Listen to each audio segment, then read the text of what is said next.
I'm back with this week's tennis report for TYT Sports, and this week I'm going to try to keep the factual errors down to under 3. The big tournament this week was the Madrid Open, and the big news from that tournament was the surface, the experimental blue clay. From the beginning, Djokovic and Nadal were whining and complaining about this surface. They kept saying they couldn't get their footing right. And sure enough, Djokovic was I think Nadal was the first to go out. He lost to his fellow countryman Verdasco. It's the first time in 14 matches that Verdasco defeated Nadal. And soon thereafter, Djokovic went out to his fellow countryman, fellow Serb Tipsarevic. Other than the blue clay, I think both of these guys were kind of happy to let their friends and fellow countrymen take some matches off them.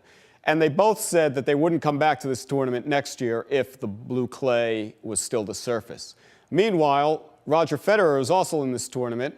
He struggled against the up-and-coming superstar from Canada, Milos Raonic, but Federer prevailed there, and then he went on to the final where he defeated Tomas Berdych. So if Federer takes a tournament, it's been a while since we said that, but I think the real fun story is on the other side of the draw, the women's half, where Serena Williams defeated Caroline Wozniacki, former number 1, Maria Sharapova, always number 1, not for tennis reasons, and Azarenka, the world number 1, to win her first tournament in a while as she comes back from a series of health issues. So that's great news for Serena, and it looks good for Serena going into the French Open and then on to Wimbledon and the US Open. I'm glad she's back and still going strong. I'm glad there's still some life left in Federer's old legs.